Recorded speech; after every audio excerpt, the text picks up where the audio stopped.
que o tema de hoje também tem a ver com a minha mãe. Aliás, tem a ver com 3 mulheres que eu fiz a pergunta para elas uma vez, para as 3 mulheres da minha vida, que é minha mãe, a minha sogra e a mãe da minha sogra, que já não está mais aqui com a gente, né? A mãe dela já se foi. Mas eu fiz uma pergunta para elas, como elas conseguiram levar a vida delas com tudo que elas passaram. E eu era muito jovem, eu fiquei muito incomodada com a resposta, porque minha mãe me disse que quando a gente aceita as coisas, tudo melhora. E eu ficava assim, mas como é que eu vou aceitar as coisas quando a gente é muito jovem? É cada vez mais difícil, é muito mais difícil do que aceitar. A gente vai ficando menos jovem, a gente vai aceitando algumas coisas que a gente não imaginava que a gente aceitaria quando a gente era jovem. Mas ainda assim, quando você é jovem, é muito difícil aceitar as coisas. Então, ouvir da minha mãe que aceitar faria as coisas mais fáceis me incomodou naquela época. A minha sogra disse que as coisas se encaixam e tudo na vida se encaixa e tem um jeito de dar certo. E eu também fiquei um pouco irritada, porque eu imaginei que se eu não fizesse as coisas acontecerem, a vida não ia se encaixar e não ia dar certo. Aí você muda para os Estados Unidos, não conhece ninguém, fica grávida, fica de cama por 6 meses e descobre que as coisas se encaixam. E depois de 20 anos, né, minha filha está aqui e está, né, hoje minha filha tem 18 anos, eu tenho 20 anos de América, então as coisas se encaixam. E a terceira pessoa, que foi a mãe da minha sogra, ela disse que quando eu falava assim, eu não aguento mais isso, meu trabalho, não aguento mais essa vida. E ela falava, aguenta. A gente não tem ideia do que a gente aguenta. E eu achava que com 20 e poucos anos, ninguém ia fazer eu aguentar nada, que eu não era obrigada a aguentar nada. Um pouquinho mais velha, um pouquinho só mais velha, eu entendo que a gente aguenta muito mais do que a gente imagina. Isso foi falado por uma pessoa que saiu da Hungria na época da guerra, passou pela França, chegou ao Brasil sem falar uma palavra em português, com um marido e 2 filhos, e viveu uma vida, né, e aguentou até o fim. Então, algumas frases, elas tendem a me incomodar a primeira vez que eu escuto, e com o tempo eu fico pensando nessas frases e vai me dando muito material para eu continuar vivendo as coisas que eu vivo. E uma frase que eu escuto sempre, que me incomoda um pouco, confesso, é aceita que dói menos. Eu confesso que essa frase, ela me incomoda. E aí eu falei, bom, eu não vou fazer uma palestra do aceita que dói menos, porque eu já não gosto de ouvir isso, porque eu não sei se dói menos. Eu não sei se vai doer menos. Dizem que dói menos, e as pessoas que já falaram isso é porque chegaram à conclusão que deve doer menos. E deve doer menos do que dói, mas não quer dizer que não vai doer. E aí, nessa história de buscar como é que eu ia falar sobre isso tudo, eu cheguei nesse texto do Emmanuel, porque imaginem vocês que ele já falou sobre isso lá atrás, que sobre aceitar e renovar. Eu falei, então tá bom. Então agora, se eu aceitar e renovar, pode ser que doa menos, mas eu não sei se é tão fácil sair do aceitar para o doer menos, sem fazer um certo caminho aqui. Então aqui tem um estudante que também está tentando entender como é que a gente aceita e como é que a gente renova as coisas que a gente não tem capacidade ou ainda coragem para mudar, e por que isso acontece na vida da gente, tá? E dentro disso, eu vi uma historinha essa semana, que eu fiquei debatendo muito se eu ia contar ou não aqui, porque ela é uma história que pode trazer várias coisas na cabeça da gente nesse momento, que talvez a gente se perca um pouco do estudo. Guardadas as devidas proporções, eu queria que vocês pensassem nessa história, e como é que a gente agiria, e o que isso significaria na vida da gente. Imaginem vocês que, numa cidadezinha, uma menina engravidou, muito jovem, e ela estava com vergonha de falar para a família de quem era o filho. E ela resolveu dizer que o filho era do monge que morava naquela cidade, uma pessoa de um alto conceito. Todos gostavam muito daquele monge, e ela decidiu dizer que o filho era dele. Não preciso dizer o transtorno que causou na vida do monge, ele ser o pai de uma criança, de uma jovenzinha, e a família então vai atrás do monge e fala para ele que ele era o pai daquela criança, e quando a criança nasce, eles entregam a criança para o monge, e ele fala, ok, e acolhe a criança. Passado alguns anos, a menina se arrepende do que ela fez com a vida do monge e resolve contar a verdade, que o filho não era do monge, que era de um rapazinho que ela conheceu. E a família então falou, a gente tem que fazer, né, reparar esse mal. Foram até o monge e falaram, então, o filho não é seu, a gente sabe, né, ela mentiu, a gente vai levar a criança de volta. E ele falou, ok. E entregou a criança. Então eu fiquei imaginando nessa história, né, o que é que a vida traz pra gente que a gente fala, ok.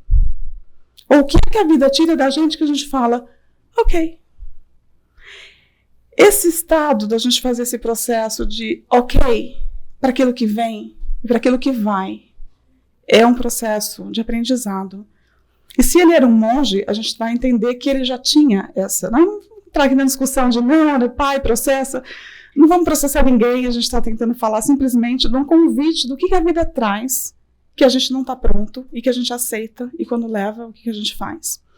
Então, nisso, esse processo todo de aceitar, eu fiquei pensando, que já falaram para mim também, mas você pensa o quê? Você gostaria que aqui no planeta fosse tudo gostoso, que a sua encarnação fosse toda sem problema, que fosse tudo tranquilo? Sim, eu gostaria que fosse assim.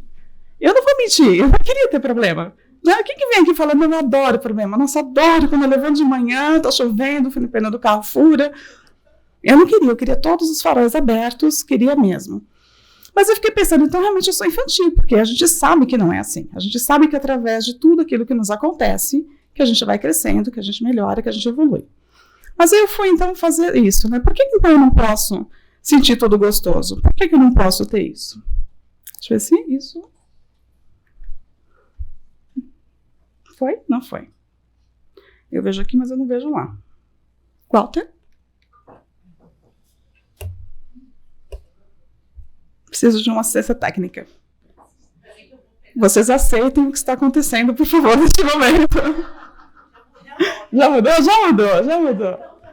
Aqui assim, é interativo tudo. A gente faz e vocês têm que participar. Mais um? Ele está voltando, né, Walter? Mais. Aqui, chegou. E aqui?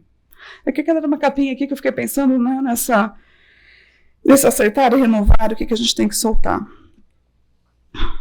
E aqui a minha cabeça pensa desse jeito, tá? Eu fico pensando o porquê é que a gente gostaria que tudo fosse gostosinho e tudo fosse maravilhoso. E eu cheguei num texto da Joana, onde ela explica na parte da psicologia o porquê. Porque nós somos esse serzinho já aqui um dia, né? Ser humano aqui, onde predominava o instinto de conservação da vida. Ainda predomina, a gente ainda faz isso. Muito daquilo que a gente ainda se incomoda, a gente se irrita, é porque a gente ainda tem essa sensação de que está, de alguma forma, ameaçando, né, o nosso bem-estar, a nossa estabilidade, está ameaçando a nossa própria existência. Por isso que a gente sente que por isso quando alguma coisa muda, e a gente não quer aceitar, porque está mexendo em alguma dessas áreas aí, porque a gente tem isso dentro da gente, a gente ainda tem esse instinto de conservação da vida, né? Então aí a gente meio que se acomoda nisso, a gente não quer nada que tire a gente da nossa zona de conforto, daquilo que tire da nossa, né? A gente programa tudo, quer que tudo corra de acordo com o planejado. Se alguma coisa acontece diferente, basta você dizer que vai à praia e o dia amanhece chovendo, já é um motivo para a gente não aceitar aquela chuva e já ficar irritado e já acabou o domingo. Porque não tem outra coisa para fazer, né? Aqui pegou meu bem-estar, porque eu queria passar o dia na praia, não vou poder, porque está chovendo. Ele ameaça a nossa estabilidade, porque se eu não vou para a praia, agora eu vou fazer o quê? Vou para o mall, vou gastar. Eu já tinha planejado que eu não ia gastar, agora gasto na chuva, tenho que ir para o mall. E a nossa existência, né? Quer dizer, não vou tomar sol, não tenho vitamina D, vou ficar branquinha. Né? A festa que eu ia com a marca do biquíni já não vai dar, os meninos não sabem o que é isso. Ter marquinha de biquíni para menina é uma coisa muito legal, assim, né? Menos hoje em dia. Não, agora acho que não é mais tanto. Mas, eu estou falando do século passado. Então, olha só o que a Joana vai dizer para a gente, que é isso aqui, ó, diante das ocorrências imprevistas ou daquelas que resultam dos fenômenos existenciais inevitáveis, e o grifo é meu, porque eu tenho que lembrar que são inevitáveis, e em todos os processos de desenvolvimento, reluta em aceitá-las. É por isso que a gente sofre, porque a gente não quer aceitar coisas que são inevitáveis. Que vai acontecer coisas que irão acontecer coisas que estão além do nosso controle, né? Estão além do nossa capacidade de entendimento. Eu estou colando assim porque aqui eu não consigo ver todo, eu tinha umas coisas que... Eu tenho um projeto que vocês tenham paciência que eu vou chegar lá, de fazer aquela palestra que você não precisa ler nada. Nem slide precisa, vocês ficam tudo olhando só para mim e eu falo 1h30, ninguém fica assim, ninguém fica nem entediado. Mas eu não preciso ler nada, não preciso colar nada. Não estou lá ainda, eu estou aqui lendo algumas coisas para vocês. Mas quem assim, conseguir ficar vai ver esse progresso. Eu tenho fé que um dia eu vou conseguir. Aí esse é um outro bichinho que eu achei. Porque assim a gente vira esse bichinho de vez em quando. E o que ela vai dizer para a gente? Que é isso, que a gente fica meio aturdido com aquilo que acontece e a gente tem reações de ira e de raiva. né? Já quer exatamente assim. A gente tem dia que se sente meio, perde um pouco aquela coisa mais controlada, né? Mais sociável, mais agradável, e fica isso aqui, fica essa. É isso que a gente se parece de vez em quando. Se a gente conseguisse olhar pra gente nos momentos de ira e de raiva, talvez a gente encontrasse alguém meio assim. Mas ainda bem que a gente não vê, ainda bem que quem convive com a gente, não sei, às vezes a pessoa que convive com a gente deve ver a gente assim, né? Porque dependendo do assunto, a gente vê o outro assim e o outro nos vê desse jeito. Mas é isso, quando a gente tem, o que a Joana quer dizer? Quando a gente tem essas reações de ira e de raiva, a gente ainda acredita que a gente está injustiçado, e quando a gente se acha injustiçado por alguma coisa, a gente complica mais ainda a situação.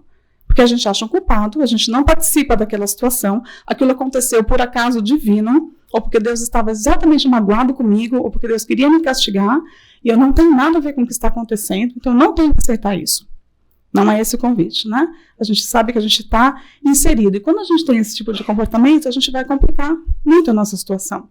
Então, ela fala que tudo aquilo que realmente traz esse pesar, esse infortúnio com a gente, ele vai trazer oportunidades de desenvolvimento moral. Ela fala que representa método eficaz de educação para ser ultrapassado os limites em que se encontra o ser.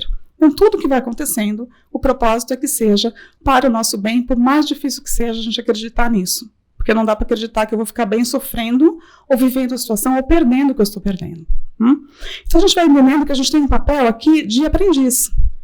A gente está aqui para ir aprendendo e entendendo essa nossa posição de aprendiz. Né? Aquilo que vai acontecer para a gente, que ele está na nossa necessidade de aprender e passar por aquilo. Se a gente ficar rebelde, não vai adiantar nada. Ela fala que a criatura rebelde perante as leis divinas apenas torna seu aprendizado lento e doloroso. Então, talvez não é aceita que dói mais, talvez aceita rápido e passa rápido. Então, talvez eu tenho um problema com a frase, vocês perceberam. Mas, assim, para a gente brincar um pouco com isso, de verdade, será que a frase está certa? Ou será que se eu aprender rápido, vai doer menos e aí a lição passa rápido e talvez a próxima não seja tão dolorida? Ou eu vou estar mais preparada para a próxima lição? Eu estou aqui brigando com o negócio, né? Então, ela vai dizer que a aceitação consciente e tácita, aí tem que retraduzir, porque a Joana tem essas palavrinhas que faz a gente ir no dicionário, é silenciosa. Então, quando a gente aceita a situação, e essa aceitação ela é silenciosa, ela, desses acontecimentos, é a atitude mais correta que deve ser tomada, de modo a modificar o comportamento, ajudando o ser no seu crescimento espiritual. A gente vai percebendo, então, que é assim que a gente vai aprender a entender melhor a situação que eu estou. Agora vai. Deixa eu fazer o contrário, que daí eu sei que é para cima. Ok. Mas o que acontece com a gente? A gente é meio birrento. Então, a gente sai daquela parte que nós temos todo esse nosso instinto dentro da gente e vai se vendo assim, ó. Quantas vezes, diante daquilo que acontece com a vida, a gente tem exatamente a carinha dessa criança aqui. Emburrado, porque eu não quero viver aquilo que eu estou vivendo. Né? E a gente pensa que o aceitar, a tradução de aceitar é receber de boa vontade. E a resignação, a gente vai aprendendo, e tem um estudo grande sobre isso, que seria a aceitação das coisas com o coração. Não é uma coisa passiva, né? De falar, então tá bom, então é isso mesmo, vou ficar aqui quietinha, então estou resignado porque eu não vou fazer nada para mudar a minha situação. Não é isso. Essa resignação que a gente está falando aqui é um estado de aceitação da ocorrência, é uma dor sem revolta, porém atuando para erradicá-la. Então não é só, ok, então eu vou aceitar o que está acontecendo porque é isso mesmo, vou ficar aqui até passar. Pede que a gente faça isso com uma posição melhor, né? Sem dor, sem revolta, que a gente consiga entender aquela situação, por que aquilo está acontecendo, o que eu posso fazer para atenuar aquilo. Porque eu também fiquei pensando que muitas vezes você está numa situação de abuso, né? Relacionamentos abusivos, de alguma coisa que você fala, como que eu saio dessa situação? Não vou sair, vou ficar lá, vou ter que aceitar, desculpa, a gente está muito perto, eu vou ter que aceitar esse abuso? Não. Esse abuso, né, que põe a sua vida em risco, não. Mas talvez o aceitar, talvez o aceitar seja, aceitar é não aceitar aquela situação mais com você. E não aceitar a situação que você está vivendo, porque você tem que ficar naquela situação, porque foi dito que a gente tem que aceitar e calado e assumir onde você foi colocado. Não, talvez a aceitação seja justamente essa, do meu valor, do que eu estou fazendo nesse lugar, o que eu vou fazer para que isso melhore, como que eu movimento isso comigo, para que eu consiga passar por isso de uma forma mais adulta, e trazer isso para o meu crescimento. Então, liberando-se das imagens errôneas a respeito da vida, porque a gente também tem isso, a gente também tem uma visão daquilo que é bom e mal, não muito certo perante a vida.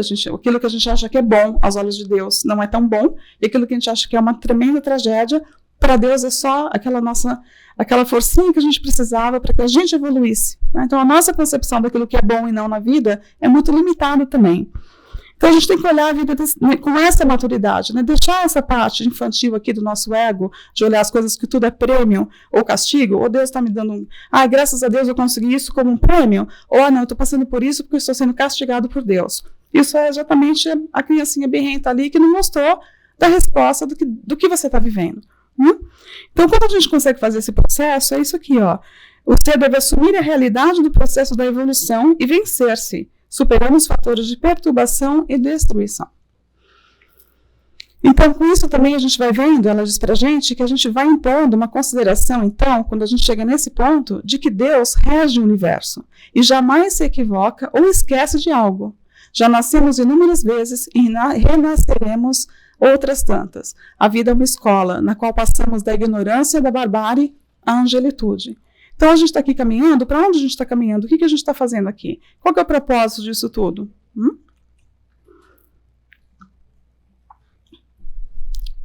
E aí, eu trouxe essa frase aqui, que está no túmulo de Allan Kardec, que todo mundo conhece bem, que é o que ele diz, né, que é o nosso ciclo: nascer, morrer, renascer ainda e progredir sempre, tal é a lei.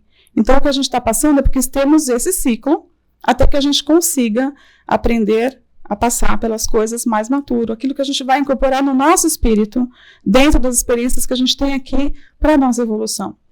Então, eu separei 3 coisas aqui que eu queria falar para vocês, que assim, cabe aqui uma renovação da nossa mente, como a gente encara a nossa passagem por aqui, como que a gente encara isso aqui que Kardec trouxe para a gente, esse ciclo de nascer, morrer, renascer ainda, progredir sempre, que é uma lei, que a gente vai aprendendo a passar por isso tudo mais maduros. Então, são 3 coisas que eu queria colocar aqui para a gente lembrar e renovar um pouco esse nosso pensamento, que não está tudo contra a gente, mas é porque nós estamos aqui inseridos. A primeira, que todas as experiências que a gente vive, elas são transformadas em lição de sabedoria para tornar mais fácil a ascensão do espírito. Então, a primeira concepção que a gente tem que mudar é: não estou sofrendo porque eu tenho que pagar aqui. Meu karma é horrível, eu estou aqui pagando. Devo ter... eu vi uma coisa, dança do ventre na última ceia, que eu vi isso, nunca tinha ouvido esse tipo de comentário. Né? Dançar a dança do ventre na última... Já ouvi jogar a pedra na cruz, colar chiclete, mas dançar a dança do ventre na última ceia, eu fiquei meio chocada com a cena. Mas assim, é isso. É isso, todas as experiências é para isso, a gente poder entender que são lições de sabedoria, para que a gente se torne uma ascensão mais fácil. Não quer dizer, eles não estão falando aqui, isso é dentro de um texto da Joana, que a gente vai ter uma vida mais fácil. Mas a nossa ascensão do espírito vai ser mais fácil quando a gente aprender que todas essas situações que a gente passa fazem isso com a gente, são lições de sabedoria. Estamos aprendendo, somos aprendizes. Segundo, que os fundamentos morais que a gente desenvolve durante todas essas situações que a gente passa aqui, que a gente está tendo dificuldade de aceitar. Porque ganhar uma viagem, com tudo pago para Cancún, é uma situação que você aceita fácil. Agora, ficar lá no aeroporto, ter que esperar 2 horas porque seu voo foi cancelado, e você tem uma reunião de negócios, e você não entende porque você não embarcou, exige um outro tipo de trabalho dentro de você. Quando tudo é muito gostoso, não está ameaçando o nosso bem-estar, não ameaça, né, as nossas necessidades, não ameaça a nossa vida, está tudo bem. A gente aceita fácil, mas quando essas 3 fases, por isso que eu trouxe o homenzinho lá atrás, para a gente lembrar que está na gente ainda, a gente ainda vive com essa coisa da gente a conservação da vida na gente é muito grande ainda. Então, a segunda parte seria isso, a parte moral. Esses métodos são eficazes, são métodos eficazes de educação para serem ultrapassados os limites em que se encontra o ser. Então, de novo, né, eles passam um momento que é educação. Então, tudo que a gente está passando é para nos educar, para a gente ver como a gente passa naquele momento, naquela prova. Que quando antes de vir para cá, que a gente decidiu que vinha, a gente podia tudo, na hora que chega aqui na frente da situação, como que a gente vai se desenvolver? O que a gente está aprendendo ali? E o terceiro, ela diz assim: o sofrimento é sucesso presente em todas as formas vivas. Então, de novo, a gente entende que o sofrimento está embutido. Não necessariamente um sofrimento, no meu entender, a dor. Que o sofrimento, cada um aí vai passar, vai dar um tom diferente do que vai ser aquela dor. Mas ela chama aqui de sofrimento, entendendo que eu acho que a maioria sofre mesmo. Então, quando eu leio, eu penso assim, se ela falou sofrimento, por que ela usou sofrimento e não usou dor? Porque provavelmente ela quer dizer, você que está lendo, você está sofrendo mesmo. Você ainda não entendeu o que é só a dor. Então, lembrar que quando a gente lê, pensar um pouco nisso. Por que ela usou essa palavra e não a outra? Porque nesse momento, nesse conceito, ela quer dizer isso. Então, você que está me lendo, você sabe que eu estou falando do sofrimento, porque você ainda não aprendeu que era só a dor. Era só a lição. Você que está transformando tudo isso muito mais do que deveria ser. Então, ela fala que o sofrimento é sucesso presente em todas as formas vivas, facultando a oferir-se, ou seja, obter-se, mais ampla sensibilidade e mais elevado nível de consciência. Então, tudo que eu passo, tudo que eu sofro, tudo que eu sinto, nada mais é para me trazer uma sensibilidade e um elevado nível de consciência. Então, tudo que a gente passou até agora, o que a gente passou até aqui, eu tenho certeza que nos deixou com mais sensibilidade e também trouxe mais consciência. O maior sofrimento que a gente puder pensar agora que a gente passou, ou que a gente está passando, tem duas coisas fantásticas que vão sair daí. Vão deixar a gente mais sensível e vão trazer mais consciência. A gente vai olhar para o outro de uma forma diferente quando a gente vê o outro passar por aquilo que a gente está passando, quando a gente entende um pouco mais a dor do outro. Então, se a gente começar a olhar que tudo que está acontecendo é por esse propósito, que a gente vai conseguir olhar diferente quando essas situações aparecerem, e por mais que eu queira que tudo seja gostoso, eu tenho certeza que a gente vai aceitar melhor a situação que a gente está vivendo. Agora não sou eu, tá? Agora é o negócio aqui. Foi. Então, mas tá bom. Então, você vai me dizer por que a gente tem que aceitar as coisas? Quem diz? Onde é que está escrito? Eu não sou obrigado a aceitar nada disso, né? Ou será que eu sou obrigado a aceitar? Depende.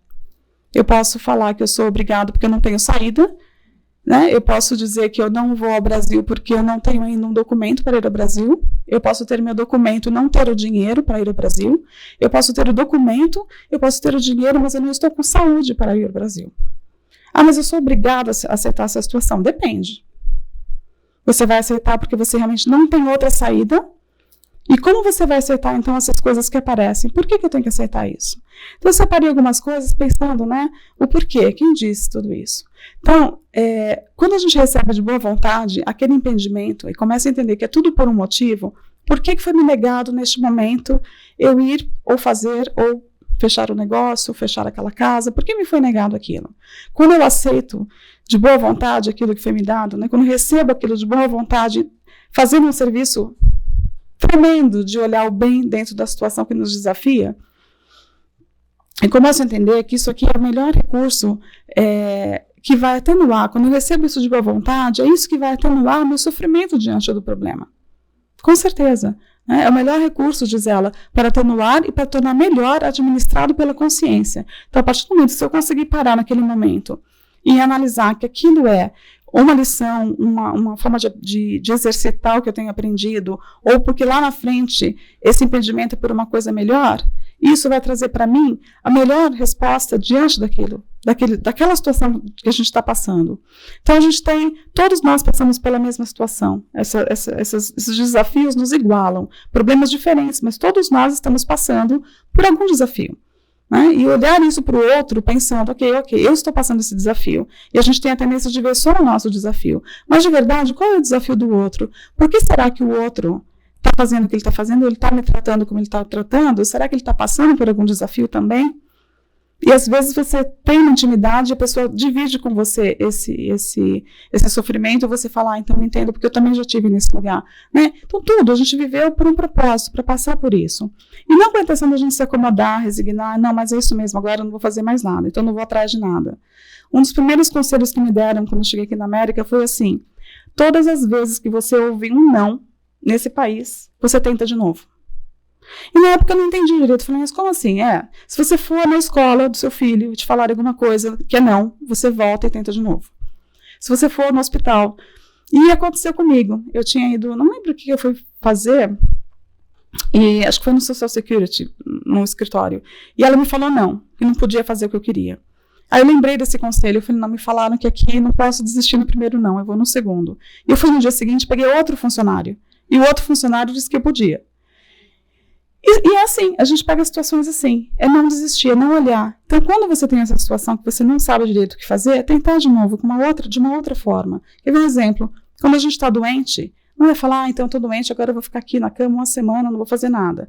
Não, né? A gente tem a mente que já tem dentro da gente a conservação, a autoconservação, que vai buscar na nossa inteligência, na nossa consciência, uma forma de a gente reagir para que esse corpo reaja. Que a gente vai precisar desse corpo. Então, é esse olhar do aceitar que muda tudo. Não é um aceitar passivo, sem fazer nada. É um olhar do aceitar que a gente faça consciente para que a gente aproveite aquela oportunidade de estudo, ou de teste, ou de prova, ou simplesmente porque vai ser melhor para você. E aí você olha assim, você fala para Deus, podia amar outra pessoa melhor? Porque você está me amando desse jeito, né? Como é que eu concordo com o que eu estou passando e acho que um Deus é um Deus de amor e está deixando passar o que eu estou passando? Se isentando de que a gente não tem nada a ver com aquela situação. Então, a gente está passando por aquilo, sem imaginar que nós somos responsáveis por aquilo que está passando conosco. A culpa é sempre do outro e de Deus é uma delícia. Falar que o problema é dele, isso é dele, é muito bom, né? Porque realmente fala assim, é injustiça. Então, a gente pensa logo em injustiça. Então, realmente, quando a gente pensa assim, vai mudando, e é onde ponto que eu vou chegar depois, que é na questão da renovação, tá? Como a gente fica realmente refazendo alguns caminhos para trazer recursos para a gente pensar nisso. Por que aceitar? Então, primeiro entender isso, né? Que tudo que acontece na vida da gente são tão naturais que não deveriam causar espanto nem desesperação, dependendo naturalmente da visão que se tem do mundo, observando que aquilo que acontece com o homem, em momento oportuno, poderá também suceder com o observador. E a rebeldia, que a gente sempre, né, tem aquela parte da nossa fase de rebeldia, Joana diz que a rebeldia diante desses tormentos somente piora o estado interior e desequilibra as reservas de forças que deveriam ser canalizadas para a sua superação. Então, no momento que eu me revolto, que eu não estou trabalhando as possibilidades que aquela situação está me trazendo, eu vou piorar a situação. Por quê? Eu vou ficar doente, eu vou me enfraquecer, eu não vou ter os recursos que eu deveria ter com calma para passar por aquela situação. Então, também não dá para culpar só Deus porque eu não saio daquela situação, porque Ele quer que a gente pense exatamente assim, o que está na minha mão, o que está no meu alcance, aquilo que eu posso fazer para que isso que eu estou passando eu passe melhor, porque eu não quero passar de novo, porque a gente também tem situações na vida que se repetem justamente pelo fato de que eu não passei bem da primeira vez. Então é como na escola, na prova vai vir de novo, né? Muitas vezes a gente faz aquela prova na escola, todo mundo na classe tira D. Aí você fala, nossa, né, achei que era só eu, você descobre que todos foram mal, aí o professor chega e fala assim, como todo mundo foi mal, eu vou dar um outro teste, uma outra chance. Aí fica todo mundo feliz. Eu adorava quando isso acontecia, porque primeiro que eu achava lógico, não era só eu, o problema era o professor. Então, quando todo mundo vai mal na classe, o problema é do professor, ele que não ensina direito. A gente sempre pensa, não, foi ele, né? A gente sabia o que a gente estava fazendo.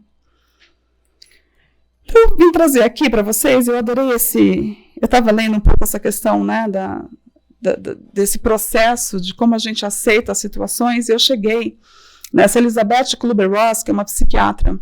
Ela foi a primeira psiquiatra que ela fez estudo de situações de quase morte. Ela tem livros escritos sobre isso, e quem faz o processo de ajuda com o luto fala muito dela, porque são as 5 fases do luto. E o luto não é só a perda de um ente querido, né? O luto é tudo aquilo que você perde. Então, aqui a situação não é só da morte, mas qual é o projeto que eu perdi, qual é o marido ou a esposa que eu perdi, qual é o emprego que eu perdi, a casa que eu ia comprar, o documento que quase não saiu. Quer dizer, a perda aqui, ela está inserida em várias situações da vida, não só no luto da pessoa ter ido embora que estava com você. Então, eu trouxe esse quadrinho aqui que eu busquei, né, dessa pessoa que colocou aqui, eu achei tão bonitinho, porque os estágios desse luto, dessa perda, também é importante para a gente entender no nosso processo de aceitação dela, daquilo que está acontecendo. E não é um processo linear, não quer dizer que primeiro você sente isso, depois você sente aquilo, e depois que você sentiu isso, você não sente mais o passado. Não, isso ele é muito vivo, consistente em diversos momentos da sua vida, você vai e volta neles. Não é uma coisa que não é número 1, número 2, número 3, tá? Mas pensa assim, ela diz que a primeira parte, geralmente, é essa negação, assim, da gente realmente, aquele para-choque, eu não aceito, eu não acredito que aconteceu, eu não quero, não é possível, isso aqui não está acontecendo comigo, é uma negação absoluta, não consegue passar daquele processo, daquela primeira notícia até, do que aconteceu. Então, esse primeiro aqui, né, que é assim, uma negação. Então, essa questão da chuva aqui, eu acho que ilustra bem, porque primeiro você está assim, é só uma chuva, né, não é nada disso, isso aqui vai passar. Você não quer nem saber que aquela notícia chegou e ela é definitiva, porque tem notícias que são definitivas, né, não vai mudar, né? A segunda parte, né, de novo, não é sequencial, mas enfim, seria o primeiro processo aqui, é uma questão de culpa, né? É uma raiva assim misturada com culpa, assim, o que eu fiz, né? É assim uma revolta, o que aconteceu? Será que fui eu que fiz, né? Será que é com a gente, com o mundo? Por que isso foi acontecer comigo? Por que para fulano, dá até assim aquela coisa daquela inveja, assim, por que para fulano acontece tudo? Por que aquela pessoa tem essa família? Por que eu fui perder isso? Aí a gente pode preencher, né? Com os familiares, com o trabalho, com a casa. Parece que todo mundo consegue tudo e só eu não consigo. Então aqui, ok, eu já sei que está chovendo, mas assim, o que eu fiz então para merecer isso aqui? Eu devo ter feito tudo errado, né? De novo, fui lá, fiz isso, fiz aquilo. A gente começa a se culpar nesse processo de raiva. Então, diante de uma situação que eu tenho que aceitar, a primeira é, eu não quero aceitar isso aqui. E tá ok. É isso que é gostoso a gente entender, que quando eu chego numa situação, eu falo, não gostei disso aqui, eu não quero, tá ok. Não é querer que tudo seja gostoso, apesar de querer, mas é pensar assim, ok, vai acontecer esse processo comigo até chegar lá na aceitação.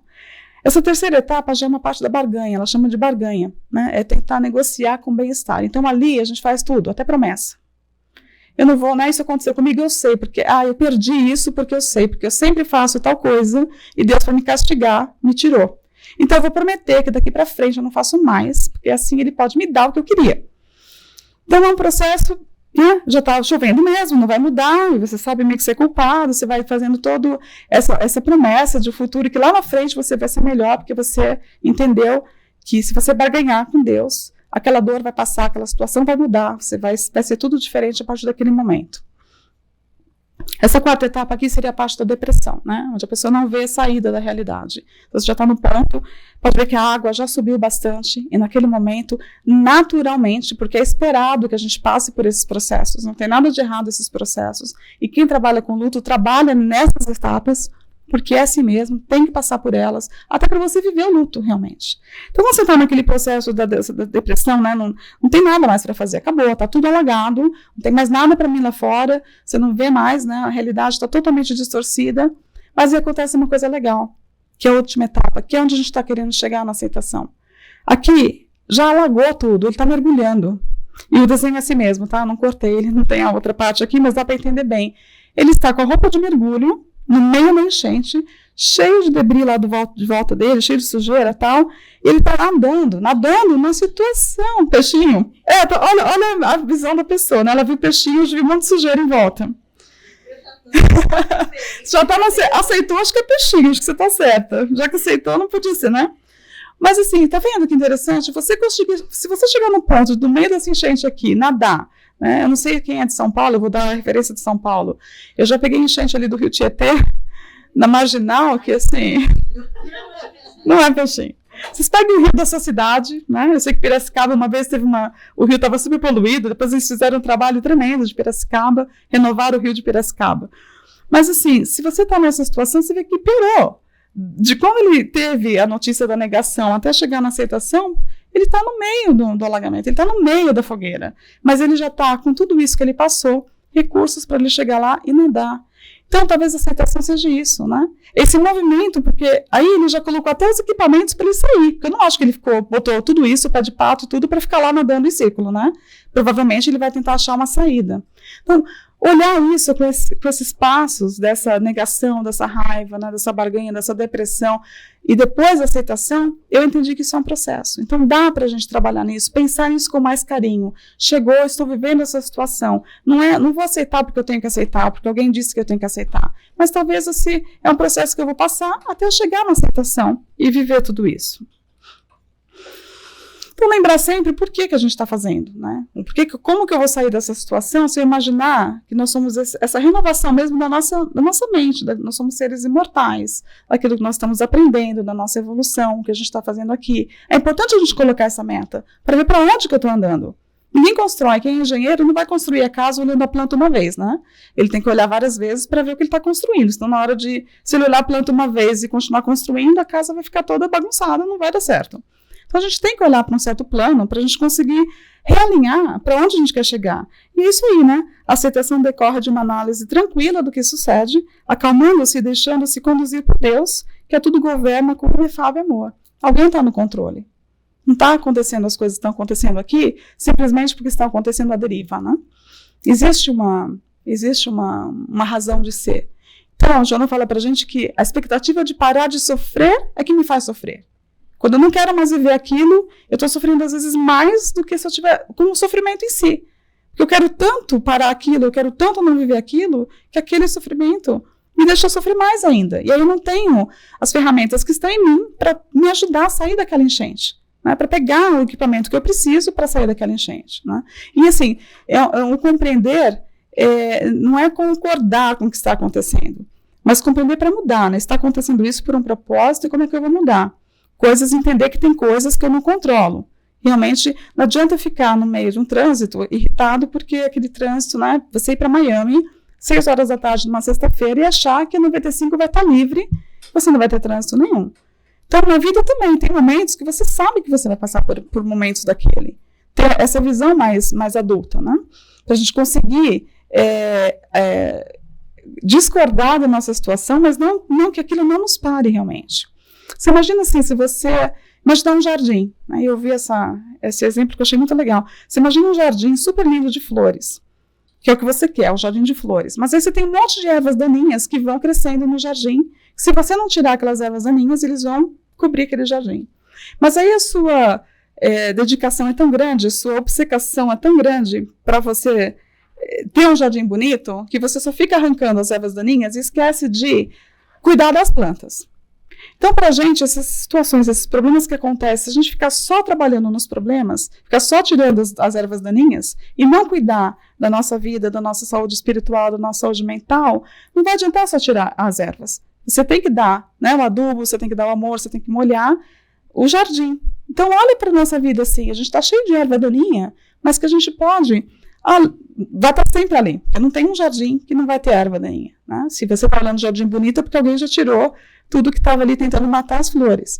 Mas olhar com esse olhar, assim, a gente tira o que está ali crescendo, mas também não vamos esquecer de cuidar daquilo que a gente tem de valores, aquilo que tem dentro da gente. Vamos cuidar para que o nosso jardim consiga estar ali bonito, apesar de tudo aquilo que vai acontecer, né, no processo do plantio, para que aquilo fique bonito. Então aqui, esse é o texto eu cheguei no texto do Emmanuel, psicografado por Chico Xavier, que o título é Aceitar e Renovar. Então, eu dividi um pouco ele, eu que deixei um pouco só as imagens para a gente prestar atenção, e eu vou ler assim, né, bem resumidamente o que ele fala, e vocês depois podem procurar esse livro. Eu acho que eu não tenho ele aqui, não coloquei aqui, né? Mas ele tá, se não me engano, esse livro é Buscar e Achar. Depois eu coloco para vocês, me procuram, porque eu não coloquei ele aqui. Eu queria que vocês lessem por vocês, né, o texto todo. Mas eu vou ler o parágrafo, então, exatamente o que está no livro. Mas, assim, a primeira parte seria para a gente aceitar, né? É o aprendizado. Então, o que ele fala? Aceitarás a dificuldade não por fardo de aflição que te arrase as energias, mas por ensinamento que te habilite a mais ampla aquisição de experiência. Por isso que a gente aceita. Que essa visão muda tudo. Quando a gente aceita a dificuldade, não por aflição, mas porque a gente vai fazer isso aqui, ó, a lição que a gente tem, que vai trazer nessa aquisição de mais experiências, né? Essa autocura, ele fala para a gente, não te rebelarás contra a enfermidade. Saberás, no entanto, afastá-la com os recursos curativos de que disponha. Então, tudo requer ação. Né? No caso do aprendizado, a gente vai aceitar de uma forma como uma lição, né? E a gente vai buscar essa experiência, a gente vai buscar passar por essa experiência. Como ele fala para a gente, né, nessa questão que eu intitulei como autocura, é isso. O que a gente vai fazer com aquela enfermidade quando a gente está passando por ela? Eu vou aceitar essa enfermidade sem fazer nada? Não, a gente vai buscar os recursos para passar por aquela enfermidade da melhor forma, com os melhores recursos que a gente tenha. Não é para aceitar de você, ok, essa doença veio porque agora eu tenho que me purificar, eu tenho que melhorar, não.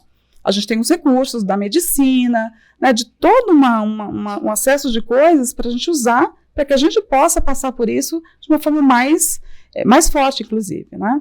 Então, ele vai dizer para Entendemos os seres amados que te apresentem lamentáveis quadros de provação. Entenderás os seres amados que te apresentem lamentáveis quadros de provação. Um convite da gente usar a benevolência, a indulgência e o perdão para o próximo, mais próximo que está com a gente. Então ele fala dessa questão dos nossos seres amados que estão com a gente, que estão passando por situações que interferem na nossa vida. Às vezes a nossa dificuldade, a nossa aceitação está exatamente com quem está do nosso lado. Até aceitar quem está do nosso lado naquele momento, ou as atitudes e as ações que aquela pessoa do lado está tomando, que está influenciando a minha vida. É um super desafio. Você divide a vida com alguém, seja ele um roommate, ou marido, ou mulher, e a decisão do outro vai impactar a sua vida. É muito complexo você aceitar que o outro tome uma decisão, que você sabe que está no momento dele, mas vai afetar a sua vida. Então vai ser um processo tremendo da gente de aceitação e entender por que a gente está naquele contexto. Então quando ele fala isso, me faz que eu aceite, mas entendendo eles. Mas eu adorei a próxima frase, porque ele fala assim, ainda que seja à distância, porém não só farás o possível para desculpá-los, como também te empenharás a auxiliá-los na melhoria do espírito.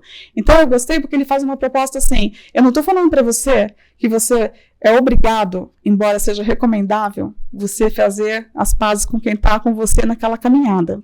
Porque não é que eu vou dispensar aquela oportunidade que vai estar tudo bem. A gente sabe que a gente está junto por um propósito e que, eventualmente, os nossos caminhos vão se cruzar uma hora em que todos os lados estiverem melhor para fazer uma reconciliação. Mas quando ele fala aqui, ainda que seja à distância, eu acho que isso é tremendo, porque a gente pode não concordar, não querer estar com aquele familiar, não aceitar e sair de qualquer situação, mas lembrar disso, que ainda assim farás o possível para desculpá-los, como também te empenharás a auxiliá-los na melhoria do espírito. Se você orar por eles, o dia que você conseguir orar por eles, você já está enviando para eles. Não tem necessidade, talvez a convivência não seja possível, mas a sua intenção de fazer isso por aquela pessoa vai fazer tremendas coisas para o relacionamento, até em outras vidas, né? Outra coisa que ele fala aqui pra gente. Suportarás a preterição e o menosprezo nas áreas da atividade profissional. Não renunciarás, contudo, ao dever de aprimorar-te, a fim de ser mais útil à comunidade a qual te vinculas. Então, você está passando um problema no seu trabalho, e a gente reclama, e fica chateado, e fica irritado, e vai acontecer, e muitas vezes eu não posso sair daquele emprego, não posso deixar aquele relacionamento, mas o que ele está falando é assim, mesmo nessa situação, a gente não pode desistir de trabalhar, de nos melhorarmos, por vários motivos, porque se for um emprego, se eu melhorar, eu posso arrumar outro emprego melhor, né? Se for um relacionamento, eu não vou mudar o outro, mas se eu mudo, se eu melhoro, e se eu tiver que fazer uma separação, que eu possa continuar e não pegar lá na frente a pessoa parecida com o meu ex. Porque se a gente vai trocar também, que a gente troque por um melhor, né? Porque se pegar o mesmo lá na frente, né? Não sei. Então, assim, não é só, acho que em tudo. O trabalho, o relacionamento, a amizade, tudo. A gente tem que pensar nisso. Se eu vou mudar daquele relacionamento, daquele trabalho, eu vou comigo. Então, eu só posso melhorar eu. Porque o outro vai ficar para trás, né? O marido, o casamento, o trabalho, enfim. Então, ele fala isso pra gente. Ele vai dizer para prosseguirmos sempre, fazendo o melhor de nós. Quando curados das imperfeições que nos caracterizem, com o esmeril do trabalho, ao calor da responsabilidade constante. Então, de novo, não é a aceitação de ficar lá esperando que tudo vai acontecer sozinho, mas que nós, com o nosso trabalho, né, aquele trabalho nosso vai fazer com que a gente adquira a responsabilidade para mudar aquilo que precisa ser mudado. Porque aquela oração maravilhosa é isso, não é? Ele pede para a gente ter serenidade para aceitar o que a gente, vocês sabem, serenidade para aceitar aquilo que eu não posso mudar, né? Coragem para mudar aquilo que eu posso, mas o maior de tudo, o melhor de tudo, discernimento, para eu entender a diferença. Porque se eu não tiver minha razão, se eu não entender aquilo que eu posso, aquilo que eu não posso, eu vou querer de novo mudar, né, as pessoas, o trânsito, o trabalho. Então, eu posso mudar o quê? Eu é concreto, eu sei que eu posso mudar. Então, esse discernimento da oração é fantástico. Ele fala, então, finalmente, para aceitemos os obstáculos por teste de resistência e as provas por lições. É ruim, né, de ler isso, porque eu queria que eles falassem outras coisas. Mas não é. a gente tem que crescer e enxergar a vida desse jeito. Não é mais como uma criança emburrada que eu não quero mais fazer isso. Mas assim, eu já estou crescidinho, eu vou poder tomar conta das coisas. Não é isso. Aceitemos os obstáculos por testes de resistência. É um teste, e todo teste passa. E todo teste tem duas coisas, né? Você já estudou para ele, e todo teste o professor geralmente não está perto para ajudar. É você com você mesmo. Né? O professor está um pouquinho mais longe, mas está lá na sala. Ele não vai vir falar para você a resposta. Então, essa questão do teste, a gente lembrar isso. Estamos num teste, o teste vai passar. Eu espero que eu passe bem. E se eu não passar, o que vai acontecer? O que pior pode acontecer? Fazer o teste de novo. Quantas vidas a gente pode ter? Quantas reencarnações a gente pode ter? Se eu lembrar que eu estou renovando, que eu sou um espírito eterno. Então, ele fala isso que para a gente, então, saber escolher, acolher todos esses momentos, agindo sempre por superá-los na expansão do bem, de vez que estamos todos na forja da luta evolutiva, com a certeza de que degraus para cima é que configuram a estrada da elevação. Então, assim, com essa ideia de que a gente vai passar por isso. E aí, para terminar, que seria a parte, então, de renovarmos, eu achei esse outro texto, que é dele também, e eu achei que se complementa. E eu sempre fico pensando, tá bom, já entendi tudo isso, agora como é que eu faço? Então eu queria trazer para vocês, para a gente finalizar aqui, são 6 passos que eu separei desse texto, para a gente pensar como que a gente faz então para aceitar e renovar. E a próxima vez que alguém falar, aceita que dói menos, a gente falar, eu não sei se você aceita que dói menos. Vai doer menos como resultado, mas não se a gente não renovar e a gente não fizer a nossa parte para mudar aquilo que a gente pode mudar. Então primeiro assim, não espere viver sem problemas. Porque eu achei que isso era para mim, porque eu achei, sinceramente, que eu vinha para cá e eu não ia ter problema nenhum. E a gente tem uma certa, falo por mim, né? A gente entra num certo vício de achar que tudo tem que ser, que eu vou estar bem só na hora que tudo está bem, na hora que eu planejar minha viagem inteira der certo, do avião até o hotel, né? Não vou encontrar ninguém chato, o avião não vai atrasar, a gente fica lá tudo bem. Tinha dinheiro para fazer as férias, eu volto, eu não tenho dívida. A gente vai criando, se a gente tomar cuidado, uma expectativa infantil em relação à vida, de que, né, a gente não vai viver sem problemas. Aí você vai para o centro espírita, encontra aqui um monte de problema. Fala, mas gente, mas é um centro. Mas mas a gente é um centro com problema. Ah, mas ele é um espírita com problema. Ele é o sal da terra, eu sou um sal grosso, tá tudo bem. Não é? E fica cobrando dos outros, coisa que a gente nem fez. Eu vou lá na casa espírita e ela ainda continua falando daquele jeito. Pois é, ela tá lá tentando, né? Entendeu? Então, assim, olhar um pouco a vida, de achar que vai chegar lá, não vai ter lugar para estacionar, a gente chega aqui, tá alagada a entrada do centro. Né? Mas tudo bem, a gente vem. Não vai ter isso. Talvez não aqui, nesse plano. Mas é que tem que fazer um esforçozinho para sair do planeta. Tentar para um outro lugar que seja mais fácil, né? Ante os próprios erros, não descame para o desculpismo e se enfrente as consequências deles. Não foi Deus que mandou nada. Né? Onde é que eu estou inserida nisso? Se eu causei, como é que eu saio dela? Como é que eu faço isso? Não é culpa de ninguém, né? É sempre assim, eu vou... por que aconteceu? Eu tenho certeza, fui lá, não deu certo, porque alguém não fez. Alguém dividiu uma história... Se a pessoa quiser falar que foi ela, tudo bem, mas eu não quero dizer quem foi. Que foi no centro espírita e chegou lá no banheiro e não tinha papel higiênico. E a pessoa ficou indignada. Como assim? Não colocaram papel higiênico aqui? E ela disse que ela percebeu, puxa, mas eu podia ser essa pessoa que percebeu que não tinha papel higiênico, colocou papel higiênico no lugar. Então, essa visão, assim, quanto que a gente pode fazer de diferença? Não é mais um outro que não fez. Né? O centro não está legal, porque de novo eles fazem isso, toda semana chega aqui, não funciona, a cadeira... Gente, então faz alguma coisa, né? A gente tem que olhar para a vida toda, não é só que às vezes eu não centro como exemplo, né? São coisas que eu já pensei muitas vezes, até que eu resolvi, não, eu também tenho que estar aqui para ajudar, eu também quero fazer alguma coisa, parar com esse desculpismo, enfrentar a consequência daquilo que a gente está fazendo. Não perca tempo e serenidade perante as prováveis decepções da estrada. Quanto tempo, quanto a gente perde, porque a gente se decepciona, porque a gente achou que o outro ia responder, o outro ia falar, ia ligar, ia fazer pra gente, né? A gente fica colocando a expectativa, não só a culpa, mas a gente põe muito expectativa no outro também. Eu quero que o outro faça. E aí, se a gente tiver essa expectativa ajustada, talvez a decepção também seja menor. 3 mais. Não exija a perfeição nos outros e nem mesmo em você, mas procure melhorar-se quanto possível. Onde está o nosso foco? A gente só vai aceitar na hora que a gente renovar a gente. É a gente, não tem onde. É o espelho, está lá. Experimente humildade e silêncio toda vez que a violência ou a irritação aparecerem em sua área. Eu vou ler de novo. Experimente humildade e silêncio toda vez que a violência ou a irritação apareçam em sua área. Como que é a nossa reação quando a gente é contrariado? Calar na hora que você tem uma contrariedade é tão difícil, né? Mas é um passo super importante para a gente fazer. O silêncio, né? E não só o silêncio, eu vou ficar quieta, porque lá em casa eu já tentei. Eu falo assim, eu vou ficar quieta. Aí meu marido vem atrás de mim, por que você está quieta? Você não vai falar nada? Aí eu fico assim, mas eu estou tentando, e ele ainda vem perguntar, por que eu estou quieta? Aí eu tenho que explicar, não, eu estou tentando ficar quieta para não responder. Não, mas por quê? Aí eu tenho que falar, né? Porque assim. Mas eu estou melhorando. Porque eu estou vindo aqui estudando, fazendo esses estudos que é para mim, e você só tem a paciência de me ouvir. Então eu agradeço porque vocês são meus amigos de estudo. E quem riu é porque sabe faz igual.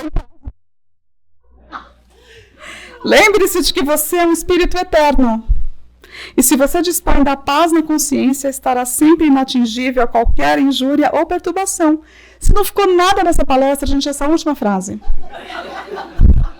Esquece o resto. Ela falou um monte de bobagem, essa última não. Porque isso aqui nem foi eu que escrevi, foi psicografado. Chico Xavier, Emmanuel. Gente, é isso. Essa renovação de aceitar é isso. A gente tem que lembrar, nós somos isso, um espírito eterno. O espírito eterno. Nossos problemas dessa vida aqui vão passar. Virão outros. Mas dessa personagem aqui é agora. Eu sou eterna. Né? Vocês também.